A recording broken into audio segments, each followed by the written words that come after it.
Departamento de Psicología. En este video hablaremos y haremos un resumen sobre el libro Las células de la mente de Ricardo Tapia. Desglosaremos punto por punto sus 6 capítulos, los cuales son ¿En dónde está? ¿Cómo dices? El 3, las células de la mente. 4, ¿qué lenguaje hablas? 5, ¿quién eres? Y 6, ¿a dónde vas? Sean bienvenidos y acompáñenme a ver este video. Hola a todos, mi nombre es Miriam, bienvenidos a un nuevo video. ¿Alguna vez te has preguntado cómo es que funciona tu mente? ¿Cuál es su estructura y función del cerebro? Pues en este video te quiero recomendar un libro que habla de lo fundamental del cerebro, explora la estructura y función del cerebro. Y el libro se llama Las células de la mente de Ricardo Tapia. Este libro describe cómo las neuronas, las células del sistema nervioso, son las células fundamentales del cerebro y responsables de la transmisión de mensajes, la percepción, los pensamientos y las emociones. Las neuronas se comunican entre sí a través de sinapsis, creando redes complejas que permiten la función cerebral. Pero, ¿quién es Ricardo Tapia? Pues Ricardo Tapia ha dedicado su vida al estudio del funcionamiento del sistema nervioso. Es investigador del Instituto de Fisiología Celular de la UNAM y fue merecedor del Premio Nacional de las Ciencias y Artes en 2002 en el área de Ciencias Físico-Matemáticas y Naturales. El libro Las células de la mente de Ricardo Tapia explora la estructura y función del cerebro, centrándose en las neuronas como las unidades fundamentales de la mente. Ricardo Tapia enfatiza la importancia de las neuronas en la transmisión de información, la percepción sensorial, la toma de decisiones y la ejecución de funciones cerebrales. El libro también aborda la organización del cerebro, las redes neuronales y el papel de las células gliales en el soporte y la función del sistema nervioso. En este libro el contenido principal van a ser las neuronas. Se definen las neuronas como las células especializadas del sistema nervioso, que transmiten información a través de señales eléctricas y químicas. Encontraremos también la sinapsis. Se explican como los puntos de comunicación entre las neuronas, donde se transmiten los mensajes. A través de esto que es sinapsis, encontraremos redes neuronales. Se describen como las complejas conexiones entre las neuronas, que permiten la función cerebral. La función cerebral se describe como las neuronas y sus conexiones permiten la percepción, los pensamientos, las emociones y otras funciones cognitivas, como lo son el instinto de respirar y la supervivencia. Hablaremos sobre las células gliales, que proporcionan soporte y función a las neuronas, como la mielinización y la regulación del entorno químico. El libro Las células de la mente de Ricardo Tapia proporciona una visión general de la estructura y función del cerebro, destacando el papel crucial de las neuronas en la mente y la importancia de las redes neuronales, función cerebral.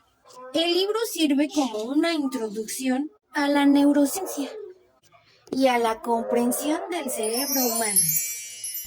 En este video iremos desglosando capítulo por capítulo de qué habla el libro Las células de la mente de Ricardo Tapia. Capítulo 1. ¿En dónde estás? El capítulo 1 describe para qué sirve el sistema nervioso, en términos con nuestras relaciones y con el mundo que nos rodea, tanto en lo que se refiere a nuestras percepciones como al modo en cómo podemos actuar sobre él para manifestar nuestras reacciones. Este capítulo también describe la participación del sistema nervioso en el control de nuestro propio medio interno y de las funciones de nuestros órganos y deja establecido el concepto de que el cerebro es un órgano especializado en la comunicación. Relata un caso hipotético de las funciones más evidentes del sistema nervioso, las que nos permiten comunicarnos con el exterior, el medio ambiente y lo que nos rodea, en dos direcciones, de afuera hacia nosotros y de nosotros hacia afuera. Es el cómo percibimos nuestro entorno. Y es sorprendente cómo dependemos de nuestros sentidos para poder percibir lo que ocurre a nuestro alrededor. Es decir, que a través de los sentidos podemos tener esas sensaciones para poder percibir toda la atmósfera que nos rodea. Y solo a través de las células nerviosas, también llamadas neuronas, de los órganos de los sentidos, en una región muy específica, mediante el cual captan y reciben los estímulos específicos. Las neuronas receptoras, llamadas así porque reciben los estímulos que transmiten la información hacia el cerebro, órgano nuestro del sistema nervioso. Pero además de percibir el mundo exterior mediante las neuronas receptoras, existe otro mundo, el mundo, nuestro propio organismo interior. Normalmente el funcionamiento de los sentidos no llega a nuestra conciencia. No nos damos cuenta de lo que sucede con nuestros sentidos. Así como las sensaciones, también tenemos los reflejos. Es una respuesta que se lleva a cabo inconsciente e involuntariamente. Las neuronas especializadas para hacer que los músculos se contraigan se llaman neuronas motoras, porque mueven. Y son así la contrapartida de las neuronas receptoras, que llevan información al cerebro. Es el cerebro el órgano central del procesamiento de toda la información, y es allí donde, en palabras de Hipócrates, escribió hace 24 siglos. Así es como el sistema nervioso es presente en todo el organismo y es el tejido especializado en la comunicación, tanto con el medio externo como tanto con el medio interno. Pues ahora veremos el capítulo 2. ¿Cómo dices? En el capítulo 2 se hace una revisión de los distintos tipos de comunicación a muy diferentes tipos de organización, haciendo énfasis en la existencia de la comunicación específica entre moléculas gigantes, las cuales tienen afinidad mutua, solo con ciertas moléculas. Este capítulo termina con el funcionamiento de las moléculas como mensajeros de información entre distintas células y entre distintos órganos del cuerpo. Existen muchas formas de comunicarnos además del lenguaje, como por ejemplo la sonrisa y el contacto visual, que nos deja saber si hay afinidad con la otra persona. Macromoléculas, un átomo muy especial, que es el carbono, puede compartir electrones y además lo puede hacer con 4 átomos distintos. Esas macromoléculas son proteínas capaces de reconocerse y combinarse e indica un tipo de afinidad. Encontramos también las formas tridimensionales. ¿Pero de qué depende la forma tridimensional? ¿De las proteínas? Pues la respuesta es muy simple. Pues es la forma en el espacio de las proteínas. Está determinada por su composición, es decir, por las pequeñas unidades de que está compuesta.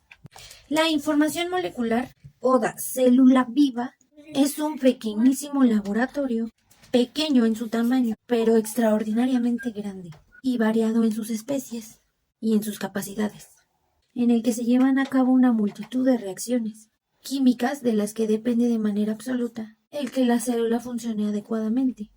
Una hormona es una sustancia que es sintetizada por las células de las llamadas glándulas endocrinas, pero que no ejerce ninguna acción sobre la misma célula que la produce, sino que ésta la segrega hacia la sangre para que sea transportada a otras células. Pues básicamente es gracias a esto que se puede llevar a cabo la comunicación. Y es así como llegamos al capítulo que son las células de la mente. En este capítulo está dedicado a conocer cómo son las células nerviosas, qué forma y tamaño tienen, cómo se estructuran en sus distintos circuitos. Habla también sobre las neuronas, de todas las regiones del sistema nervioso. De muchas especies animales sigue siendo una de las fuentes de información sobre la organización neuronal más complejas y precisas. Este dibujo fue hecho por Ramón y Cajal sobre una preparación de la corteza cerebral de un niño.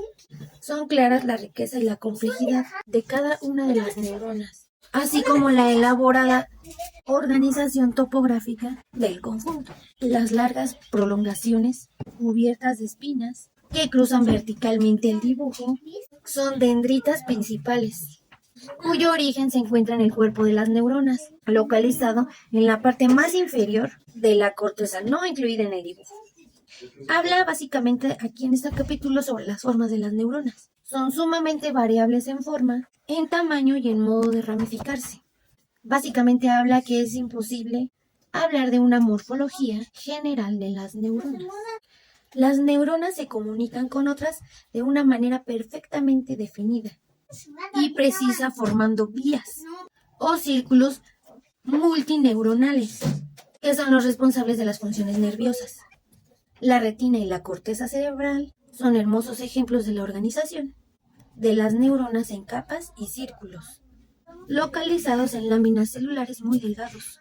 Las células gliales también tienen muchas prolongaciones que parten de su soma, pero a diferencia de las neuronas, las prolongaciones son todas muy parecidas entre sí morfológicamente y funcionalmente. Tampoco existe alguna diferencia entre ellas. Las células gliales más abundantes son astrocitos, que tienen forma de estrella, cuyas prolongaciones están en contacto íntimo con las prolongaciones capilares, que llevan las células de la sangre a todas las partes del cerebro. Básicamente el cerebro queda así definido como un conjunto de neuronas apoyadas por la neuroglía, organizando de manera precisa en redes, círculos, capas y conexiones. Este gran conjunto, mediante los mecanismos de comunicación interneuronal, hace que el cerebro humano sea la más compleja organización atómica y funcional a la que ha llegado la evolución biológica del progreso de centralización del sistema nervioso humano. Ahora vamos a ver el capítulo 4. ¿Qué lenguaje hablas? Comenzaremos hablando de un alemán llamado Otto Luy. Él realizó un experimento que iba a tener consecuencias muy interesantes, muy importantes para el futuro desarrollo del lenguaje, sobre las neuronas de lo que hablan y cómo es lo que se dicen entre sí. Entonces nos damos cuenta que las neuronas se comunican entre sí por medio de electricidad. Como un ejemplo que muestra el libro es como cuando no necesitamos decirle al corazón que funcione, porque ya que por medio de las neuronas liberan axones que ordenan al corazón que funcione normalmente. Y todo esto es gracias a las sustancias químicas que liberan. Y en este caso, pues es del corazón. Al considerar ciertos reflejos, como los que ocurren cuando sin darnos cuenta retiramos un brazo o una pierna del fuego, o cuando sentimos el calor demasiado intenso. En este caso, Descartes, en este dibujo publicado en 1637, el filósofo y naturalista francés ilustra del reflejo de retirar la pierna del fuego. Aunque el concepto de reflejo en esencia es correcto, la naturaleza de la señal que viaja por los nervios y de los nervios mismos y el cerebro estaba muy lejos de ser correcta, menciona el libro. Descartes postuló que el fuego causaría un desplazamiento de la piel, el cual sería transmitido por una cuerda. Los nervios sensoriales que parten de la piel hasta el cerebro, el cual se abriría como consecuencia un poro o agujero que permitiría la transferencia y la comunicación entre el nervio y el ventrículo cerebral. El libro relata que también ya muchos estudios posteriores, ya en nuestro siglo, han confirmado de manera precisa que en efecto la naturaleza de ese flujo que viaja por los nervios y hace contraer los músculos es eléctrica. El inicio de este descubrimiento fue un hallazgo del italiano Luigi Galvani, quien realizaba experimentos con electricidad. Él observó que si pasaba corriente de un metal a otro y colocaba las patas de una rana entre los metales, los músculos de las patas de la rana se contraían. Y demostró así que los músculos respondían a la excitación por medios eléctricos, con una contracción. Realizó muchos más experimentos. Y en ese caso también nos dice el libro que la comunicación entre las neuronas básicamente es química. Y sí es eléctrica, pero al llegar al final del axón, vierte en química. Vamos a recordar que las neuronas no están pegadas, como muchos pensaban. Hay una milimétrica separación entre ellas y eso hace que pase la corriente, en este caso pues la información de neurona a neurona, y en este caso es la sinapsis. El libro también menciona a los neurotransmisores y estos son los que provocan que nosotros sintamos y produzcamos felicidad, enojo, tristeza, etc.